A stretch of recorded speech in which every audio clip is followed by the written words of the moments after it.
Yeah. First, let me hop out the motherfucking Porsche. I don't want it if that ass don't sit like a horse. Assalamualaikum warahmatullahi wabarakatuh.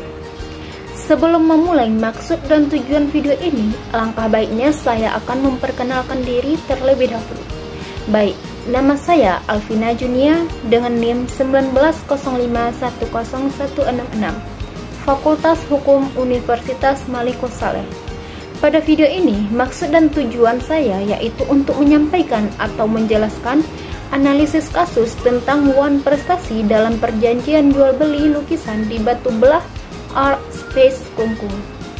Perjanjian jual beli dalam hal ini merupakan perjanjian yang dengan mana pihak yang satu mengikatkan dirinya untuk menyerahkan suatu benda dan pihak lain membayar harga yang telah dijanjikan. Dalam kasus ini, pihak pembeli melakukan Wan Prestasi karena pihak pembeli ini tidak bisa membayarkan apa yang seharusnya dibayarkan. Permasalahan yang diuraikan dalam hal ini untuk mengetahui faktor apa saja yang menyebabkan pihak pembeli ini melakukan Wan Prestasi sehingga menyebabkan pihak penjual mengalami kerugian, dan untuk mengetahui bagaimana upaya penyelesaian sengketa yang terjadi atas Wan Prestasi dalam perjanjian jual beli lukisan ini antara pihak pembeli dengan pihak penyedia jasa. Faktor kelalaian menjadi faktor utama dalam tidak terpenuhinya kewajiban pihak pembeli untuk membayarkan lukisan. Dalam kasus ini, pembeli ingin membeli lukisan yang dilukis oleh penjual yang bergerak di bidang seniman yang beralamat di Jalan Raya Kungkung Batu Belah Art Space, yang telah membuat lukisan atau karya seni di Bali. Banyak di antaranya yang terselesaikan dengan baik. Namun, ada beberapa penjualan yang mengalami kasus Wan Prestasi, salah satunya dengan pihak pembeli dalam membeli lukisan yang akan dibawa ke Jakarta. Pihak pembeli lalai karena tidak membayarkan apa yang seharusnya menjadi kewajiban dari pembeli. Banyak seniman di Bali yang tertipu karena mereka kebanyakan belum mengerti dengan suatu kontrak tertulis yang dapat mengikatkan antara kedua belah pihak.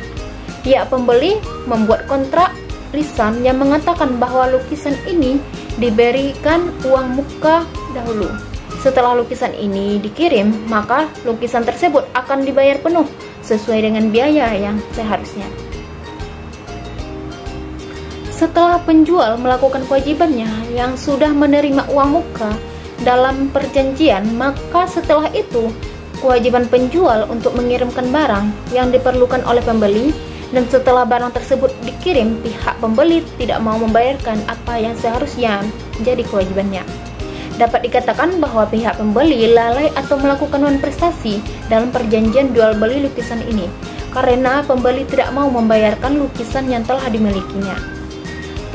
Tanggung jawab hukum sangat mempengaruhi konsep hak dan kewajiban karena di dalamnya sangat berkaitan antara kedua belah pihak pembeli dengan pihak penyedia jasa. Wan Prestasi yang dilakukan oleh pihak pembeli merupakan kesalahan murni dari pihak pembeli, sehingga kewajiban yang seharusnya dijalankan tetapi tidak dijalankan. Maka dari itu, pihak penjual tidak dapat meminta ganti rugi terhadap pembeli dan tidak ditindaklanjuti ke jalur pengadilan. Adapun upaya penyelesaian hukum untuk para pihak akibat Wan Prestasi dalam perjanjian jual beli lukisan ini. Dalam pasal 1238 KUH Perdata mengatakan bahwa debitur dinyatakan lalai dengan suatu surat perintah atau dengan akta sejenis itu, atau berdasarkan kekuatan dari perikatan sendiri, yaitu bila perikatan ini mengakibatkan debitur harus dianggap lalai dengan lewatnya waktu yang telah ditentukan. Berdasarkan bunyi pasal 1238 KUH Perdata tersebut, dapat dikatakan bahwa pasal tersebut mengatur dengan tegas dan jelas mengenai penyelesaian hukum para pihak akibat Wan Prestasi. Perikatan itu terjadi karena adanya perjanjian yang telah dibuat. Karena sejak perikatan itu berlalu dan selama perikatan tersebut berlaku, kemudian pihak pembeli melakukan perbuatan itu, maka ia dinyatakan telah lalai atau wan prestasi.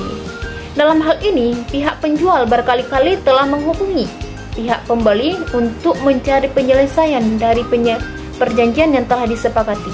Namun pihak pembeli ini meninggalkan kewajiban yang ada dalam isi perjanjian tanpa sebab yang jelas, sehingga dapat dikatakan pihak pembeli telah melakukan etikat yang tidak baik dalam menjalankan isi perjanjian yang terdapat dalam perjanjian yang telah disepakati. Secara umum, sengketa perjanjian jual beli dapat diselesaikan dengan dua cara. Yang pertama, penyelesaian sengketa melalui jalur lembaga peradilan atau litigasi, ataupun yang kedua melalui jalur penyelesaian di luar pengadilan atau non litigasi.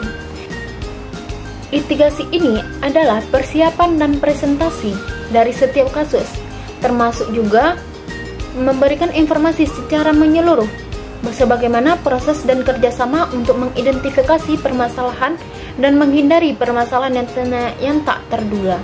Jadi dapat dikatakan bahwa jalur litigasi adalah penyelesaian masalah hukum melalui jalur pengadilan, sedangkan non litigasi adalah jalur non litigasi berarti sedangkan non litigasi adalah